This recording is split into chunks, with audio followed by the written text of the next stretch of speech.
Et moi, en fait, je me répète à chaque fois, hein, mais je me sens obligé de le dire. Ces ateliers d'écoute, ça paraît tout naïf et tout. Moi, ça, à chaque fois, ça m'amène vers d'autres trucs. Enfin, je trouve ça super efficace et super utile. Ouais, moi j'ai un mot et c'est puissant. C'est puissant en fait. Ouais, j'ai juste un mot, tu vois, c'est la force de la verbalisation, du groupe, de l'échange, de poser, et même c'est prouvé par la science, tu vois, je suis en train de rédiger un truc là-dessus là.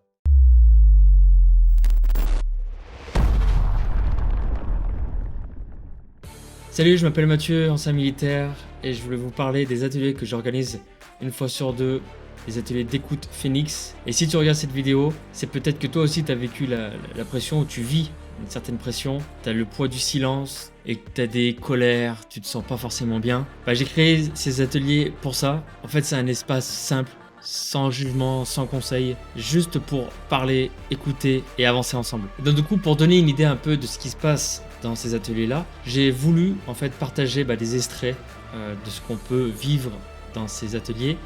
Il y a une règle qui est la confidentialité, mais là justement j'ai proposé aux participants d'enregistrer pour justement vous montrer ce qui se passe exactement dans ces ateliers. Et donc tu vas voir, c'est brut, c'est sincère, c'est authentique et ça peut vraiment faire changer les choses. Du coup, je commence toujours par poser un cadre parce qu'en fait dans ces moments-là, ce qui est important, c'est la sécurité et c'est aussi savoir qu'est-ce qui va se passer et comment ça fonctionne. Je te montre. L'atelier, je vais répéter les règles, même si vous les connaissez, mais au moins Alexis, il pourra le prendre en compte. L'idée de cet atelier, c'est en 3 phases. La première phase, c'est 2 minutes chacun. On va venir parler de comment on se sent, avec quoi on vient. Ensuite, on va parler de 6 minutes justement sur l'atelier qui est sur l'humour. Qu'est-ce qui est pour l'humour? La dernière fois que vous avez eu de l'humour, la dernière fois que vous avez ri, répondre un peu à ces questions-là. Et ensuite, la troisième phase, 2 minutes, avec quoi on repart et comment on se sent. Pendant qu'on parle, l'idée c'est de parler en jeu. Dès qu'on voit que quelqu'un parle en on lève la main. Que ça permet de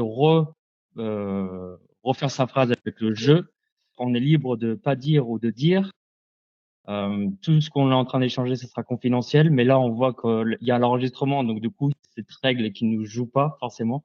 Donc, ce sera pas confidentiel aujourd'hui, car c'est enregistré pour faire voir à tout le monde comment ça marche l'atelier. On reste authentique, on reste soi-même. Il n'y a pas besoin de mettre de masque parce qu'au final, on se connaît pas forcément. Mais à force de se voir, on commence à bien se connaître. Donc au final, on reste authentique. Il n'y a pas de conseil, pas de jugement. Donc quand il y a une personne qui a parlé d'un sujet, l'idée de donner un conseil, ça, il n'y en aura pas. Je lèverai la main s'il y a un conseil ou un jugement. Et puis voilà, j'ai tout dit. Est-ce que ça vous va?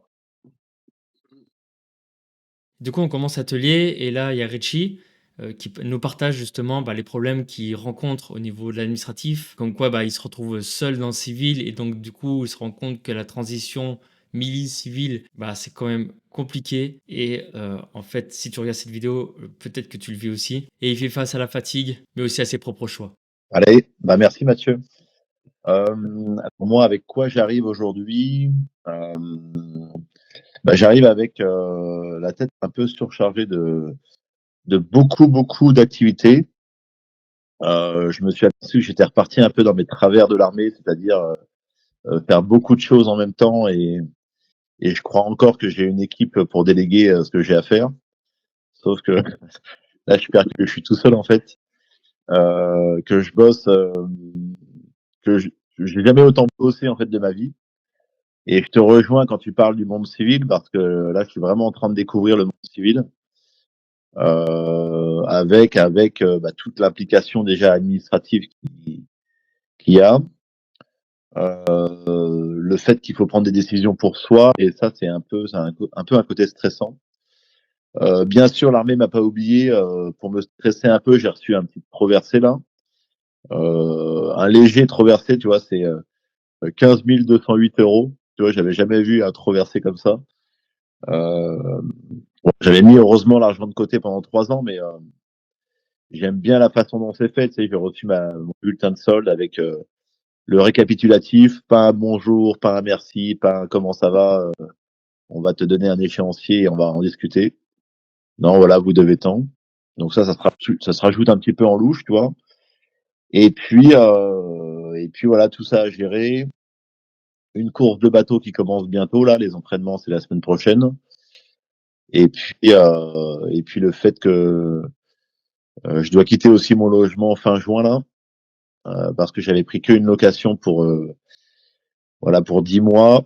Et là, je dois trouver un logement. Donc, ouais, j'arrive avec pas mal de choses, tu vois, avec pas mal de choses dans la tronche, mais aussi la décision de me lancer dans mon activité de préparation mentale. Et ça me met en énergie. Voilà.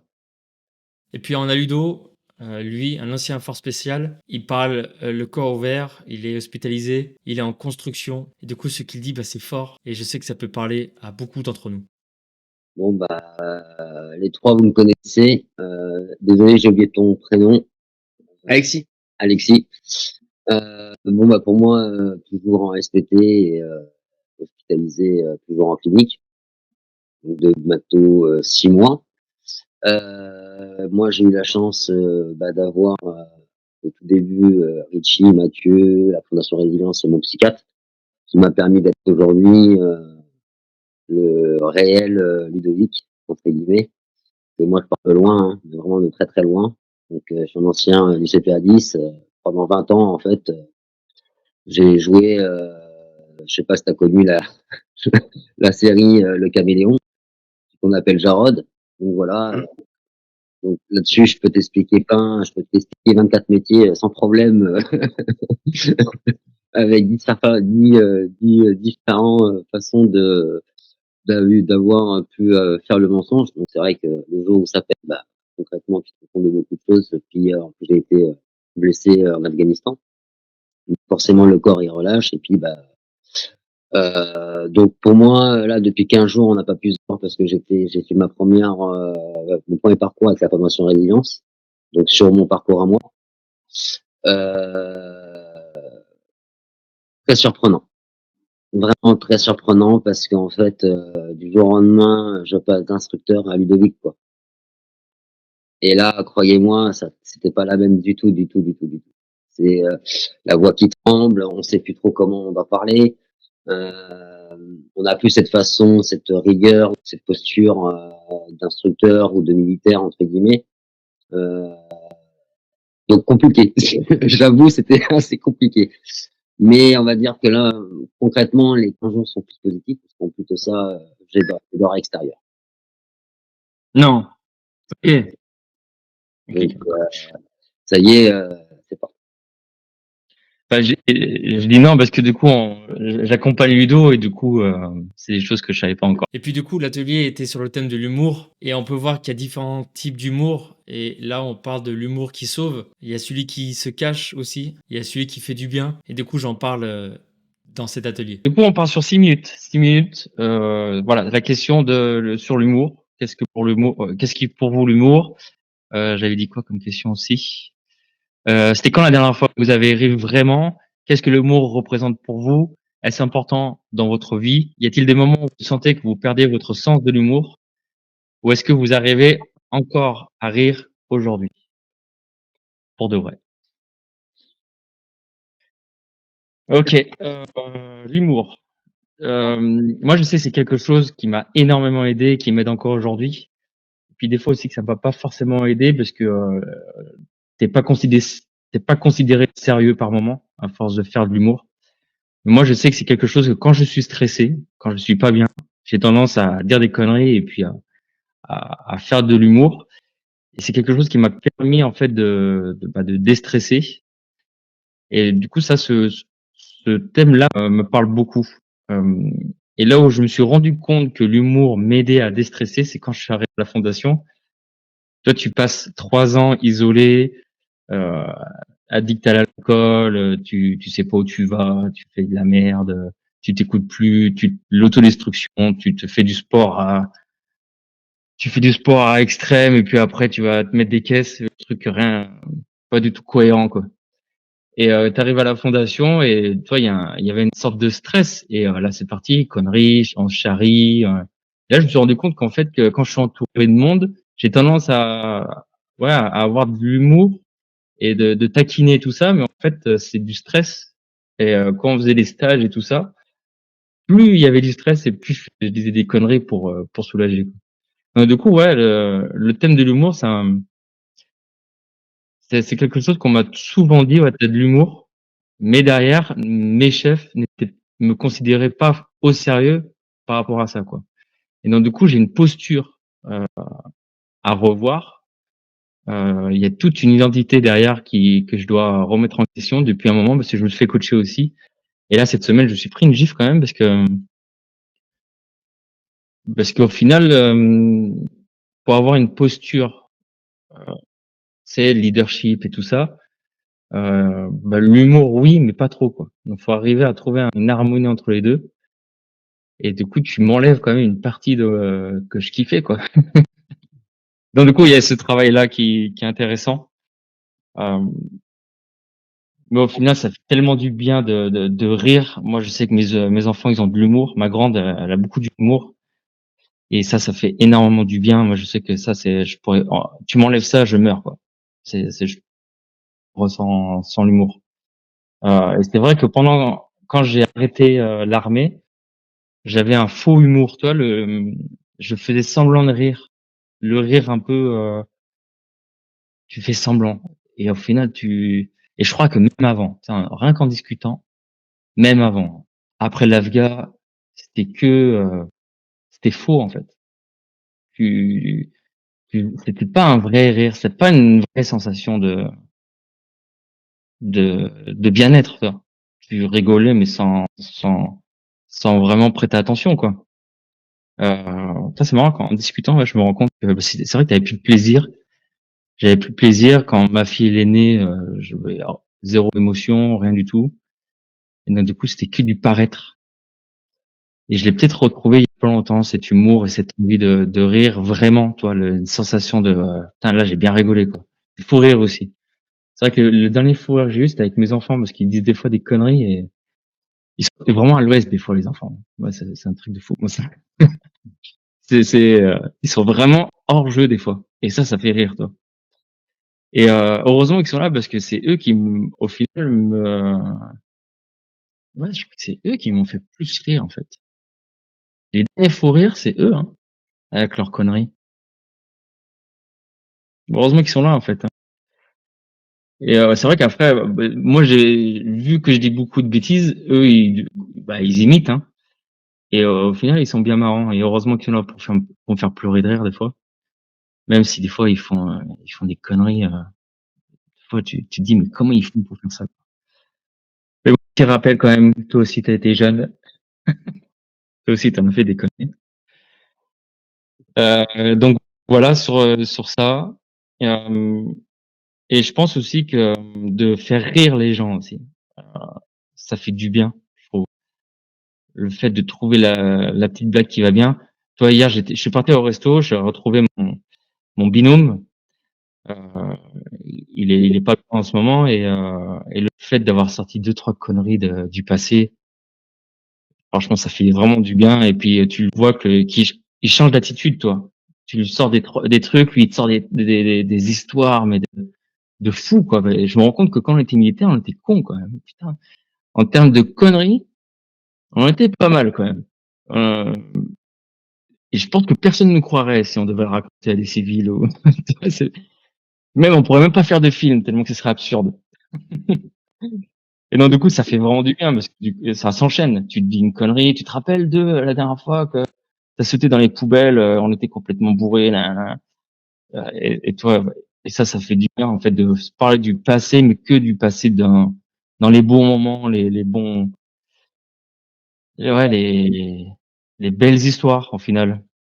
Et, après, c'est vrai qu'il y avait ce côté alcool qui était mauvais, mais on garde quand même les bons délires. Et même quand on était dans le rush, quand les regards un peu, où t'es vraiment dans le mal, et le gars qui te sort la petite blague qui va bien, et ça change tout, quoi. Et ça fait du bien de parler du passé en positif. Voilà. Et Richie? Yes. Bah, merci Mathieu en tout cas. Allez, l'humour, ouais, il y a Et puis aussi, il y a l'humour qui détruit. qui touche, qui choque, celui qu'on ne mesure pas forcément de l'impact que ça a fait sur l'autre. Et Richie nous raconte une prise de conscience assez marquante. Enfin, moi, je faisais beaucoup de blagues avant, j'aimais bien rigoler. Tu sais, j'aimais beaucoup prendre la parole. Tu sais, on allait faire des restos, je me levais, je montais sur la table, je tapais des sketchs en faisant le mongol.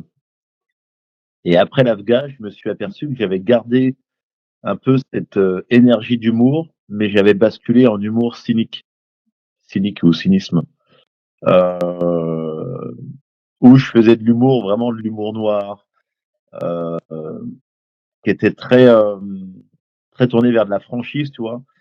Mais si ce n'est qu'à un moment donné, cet humour, en fait, on m'avait associé au mec qui découpe. Tu sais, je découpais les gens, en fait, avec cet humour.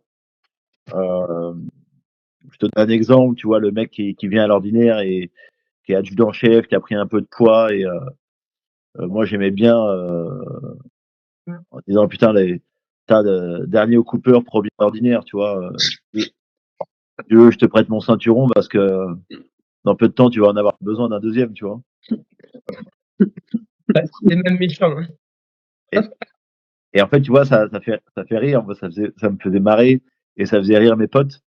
Mais en fait, j'avais pas pris la dimension de l'humain, en fait. Ouais. Du mec qui potentiellement était en post-trauma, du mec qui avait un problème avec l'alcool, du mec, sa femme l'avait quitté et il avait commencé à sombrer dans la dépression et à se rattacher sur la bouffe et à picole. Et tu vois, en fait, ce truc-là, j'ai mis très très longtemps à m'en détacher. Et un jour, il y a un gars qui m'a dit, tu connais le dicton qui aime bien châtie bien? Ah, je dis ouais. Il me dit c'est de la merde. Il me dit si t'aimes les gens, en fait, tu t'es pas là pour les châtier, en fait. Parce que tout l'humour cynique que tu mets en place et que tu vois ça comme de l'humour, bah en fait, ça peut détruire un mec et ça peut le conduire au suicide. Et putain, quand il m'a dit ça, mais ouais, qui aime bien châtie bien, c'est presque dans les mœurs, en fait, cette phrase-là. Et tout le monde l'utilise un peu, même les profs, tu vois, même les profs avec des gamins. Et on sait pas ce que vivent les gamins à l'intérieur, on sait pas ce que vit un gars en souffrance. Et pour après un jour avoir été dans la peau de ce mec-là, bah forcément toutes les petites réflexions qu'on me faisait, bah ça s'est un peu retourné vers moi, tu vois, comme si le karma il s'était vengé. Et j'ai eu, alors moi c'était l'inverse, tu vois, j'ai perdu 15 kilos à un moment donné et je ressemblais à un cancéreux, tu vois, je pensais que j'allais crever. Hein. J'étais tout maigre, tout sec et puis tous mes potes de l'armée qui me revoyaient, qui me disaient, hey, mec, il marche bien ton régime ou hey, gars, on dirait un sac d'os là. Et tout ça en fait, ça faisait que m'enfoncer. Et là, je me suis dit, waouh, putain, le karma, il est quand même bien fait. J'en ai pris plein ma tronche d'humour un peu noir, jusqu'à ce qu'il y ait des mecs qui me disent, non mais toi, mec, t'as pas l'air blessé, toi, attends, t'as vu comment t'es sec, t'es un coureur de marathon, tu vois. Alors que j'étais dans une profonde souffrance et dépression et puis tout ce qui va avec, quoi. Donc ouais, l'humour cool, jusqu'à ce que je comprenne qu'il y a deux sortes d'humour en fait. L'humour qui rassemble et puis l'humour qui qui divise et qui détruit. Et, et Mathieu, toi, t'as parlé de la Fondation Résilience. Moi, je, moi, je te remercie parce que tu étais un peu mon seul public. Quand je faisais mes blagues, j'avais un mec qui rigolait, c'était Mathieu. Et donc, bah, tant que j'avais un client, bah, je continuais à faire mes petites blagues à 2 francs. Et je voyais bien que ça faisait pas marrer les autres, tu vois. Et mais en fait, je crois que j'étais encore dans cet humour un peu cynique, tu vois. Enfin, je me souviens plus bien, mais voilà. Euh, un autre truc aussi qui me revient sur l'humour, c'est que ouais, j'aimerais vraiment faire un peu des blagues, faire un peu n'importe quoi et être dans cet humour un peu, ouais, un peu décalé. Et un jour, il y a un chef qui est venu me voir, un lieu de cola, avec sa tronche enfarinée, tu sais, de mec frustré et un peu tendu. Et il m'a dit, ah, ça suffit avec votre humour, là, on n'en peut plus faire nanana. Et je lui ai dit, vaut mieux passer pour un rigolo au quartier et être sérieux en mission que l'inverse. Un peu comme vous, tu vois. Et, et ce mec-là, ça l'a un peu détendu. Et après, on a déverrouillé nos rapports et on a eu une discussion à propos de ça. Et en fait, je lui ai expliqué la notion d'équilibre. Comme quoi, on était tellement en stress, en mission et qu'on n'avait pas le droit à l'erreur, qu'on avait besoin de cette décharge un peu de rigoler et de faire un peu de la merde au quartier quand on lâchait un peu la pression. Donc, il y avait ça aussi, cette partie, cette notion d'équilibre où c'est bien de faire de l'humour. Il faut un peu, ça détend beaucoup de situations. C'est vraiment comment dire, une façon de désamorcer certaines situations, mais que des fois, il y a besoin aussi d'être sérieux. Et puis encore une fois, pour finir, j'ai la chance, c'est qu'à la maison là, j'ai la chef. Elle a beaucoup d'humour et c'est encore une bonne cliente, tu vois. Elle rigole beaucoup, elle a beaucoup le sourire et ça m'aide à aller dans cette voie. Et pour ça, je le remercie.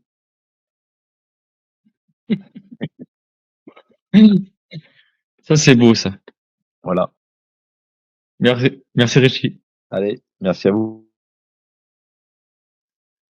Et puis à la fin, il y a ce truc. Les mots, les rires, les silences. Ça crée un lien et un vrai. Du coup, j'en profite que c'est enregistré. J'aurais une question à vous poser. On fait vite fait le tour, hein, ça va durer le temps de répondre à cette question-là. C'est qu'est-ce que vous direz aux personnes qui nous regardent sur ces ateliers d'écoute en quelques mots pour en fait donner votre avis sur ces ateliers. Richie, on fait le même tour. Ouais, moi j'ai un mot. Moi j'ai un mot et c'est puissant. C'est puissant en fait. Voilà, j'ai juste un mot, tu vois. C'est la force de la verbalisation, du groupe, de l'échange, de poser. Et même c'est prouvé par la science. Tu vois, je suis en train de rédiger un truc là-dessus. Là. C'est quand tu te rattaches au groupe, quand tu es reconnu par les autres, il se passe un truc. Et ouais, c'est vraiment puissant. Merci Richie. Julien? Ouais, là, je suis aussi déjà la force du groupe, le non-jugement et en fait ces ateliers d'écoute et de verbaliser, comme dirait Richie, ça permet de conscientiser des trucs que tu as tout le temps dans ta tête en fait. Mais si tu les dis pas haute voix, si tu les écris pas, si tu réfléchis pas un peu dessus, ça reste dans ta tête et ça tourne en boucle. Et c'est ça qui est puissant dans ces ateliers, c'est qu'en fait, ça discute d'autres points de vue et en plus ça continue de tourner pendant la semaine d'après. Ça, tu vois, ça mûrit et voilà. Donc pour moi c'est que du positif, hein, vraiment. Sinon je serais pas là tous les 15 jours. Merci Julien. Ludo? Moi, pour être la preuve réelle sur la partie, on va dire militaire, hein, faut vraiment le SPT. Je crois qu'il n'y a pas mieux. Il faut arrêter de nier. Il faut vraiment essayer ce qui est en train de se vivre entre nous. Il faut que d'autres en essaient. Je pense que c'est vraiment, sincèrement, il faut vraiment le faire, car ça peut apporter beaucoup de vie, beaucoup de choses différentes et un avenir meilleur. Et ça, c'est clair et net. Et le fait, moi qui n'avais pas l'habitude de des visios, à l'heure d'aujourd'hui, j'ai qu'une hâte, c'est d'être là, quoi. Parce que je sais que j'aurai de l'émotion, j'aurai de de l'émotion. Je vais apprendre beaucoup de choses que je ne connaissais pas ou que je connaissais mais que je ne réalisais pas. On a une équipe, sincèrement, comme disait Richie, c'est vrai que c'est vraiment un groupe vraiment à part. Ça devient quand même familial un petit peu quand même, plutôt intéressant parce que quelque part, voilà, l'honnêteté, hein, Mathieu. Moi, je l'ai appris à le connaître grâce à voilà, Phoenix. Pour moi, ça sera gravé à jamais. Sincèrement, c'est il faut essayer. Je parle en tant que pour les militaires, concrètement. Après, civil, c'est différent, mais pour nous les militaires, essayez Phoenix, sincèrement. Faut y aller, il faut avancer. Et qui ose gagne et être élu. Merci Ludo. Bon Alexis, t'as fait qu'une séance, mais du coup, je te laisserai avoir ton avis sur sur ces premiers échanges. Ouais, c'est vrai qu'après, c'est ma première séance tous ensemble, mais comme dit, je connais déjà beaucoup, on a déjà beaucoup échangé avec beaucoup d'entre vous. Oui.